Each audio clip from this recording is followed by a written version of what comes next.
एकीकडे सरकारच्या जी.आर विरोधात बीडमध्ये उद्या एल्गार सभा आहे, तर दुसरीकडे ओबीसीचे नेते बबनराव तायवाडे यांनी जी.आरचा ओबीसींना कोणताही धोका नसल्याचं म्हटलंय। त्यामुळे ओबीसी नेत्यांनी दिशाभूल करू नये अशी बबनराव तायवाडेंनी प्रतिक्रिया दिली आहे। त्यांच्याशी बातचीत केली आहे आमचे प्रतिनिधी ज्ञानेश्वर पवार यांनी। आपल्यासोबत राष्ट्रीय ओबीसी महासंघाचे अध्यक्ष डॉक्टर बबनराव तायवाडे सर आहेत।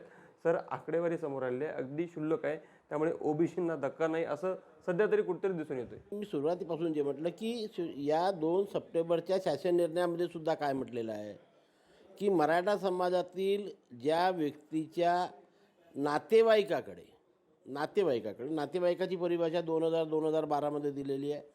कुणबी जातीचं प्रमाणपत्र असेल, त्याची व्हॅलिडिटी झाली असेल आणि तो तशा प्रकारचं प्रतिज्ञापत्र देऊन त्याच्या वंशावळीतील नातेवाईकाच्या प्रमाणपत्राची हमी घेत असेल की यालासुद्धा देण्यात यावं, यांनी मागणी केली यालासुद्धा देणं, अशा प्रकारचं हमीपत्र देत असेल तरच तो अर्ज करू शकणार आहे।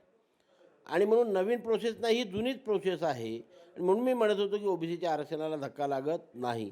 आता जी आकडेवारी पुढे आलेली आहे की या 6 महिन्यामध्ये फक्त 73 अर्ज या 8 जिल्ह्यामध्ये मिळालेले आहे, ज्याच्यामध्ये छत्रपती संभाजीनगर 0, जालना 23, परभणी 11, हिंगोली 5, नांदेड 0, बीड 11, लातूर 10 आणि धाराशिव 13। आणि त्याच्यापैकी फक्त 27 लोकांचे अर्ज मान्य झालेले। आता याच्यामध्ये सुद्धा कोणते असू शकते की ज्या घरी पहिला पोरगा 10वा वर्ग 12 वर्ग पास झाला आणि ज्याच्या वडिलाकडे प्रमाणपत्र आहे, कुटुंबामध्ये कुठल्या तरी नातेवाईकाकडे प्रमाणपत्र आहे आणि त्यांनी आता प्रमाणपत्राची मागणी केली असेल, असे असू शकते।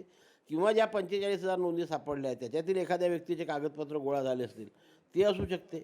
पण सरसरळ मराठा जातीतील व्यक्तीला एखाद्या व्यक्तीने मी मराठा मला कुणब्यांची प्रमाणपत्र द्या अशा प्रकारचं जर प्रतिज्ञापत्र दिलं तर त्याला देता येत नाही। हेच 2 तारखेच्या जी.आरमध्ये आहे।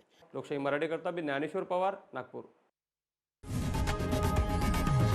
लोकशाही मराठी ऐका, पहा, जागरूक रहा।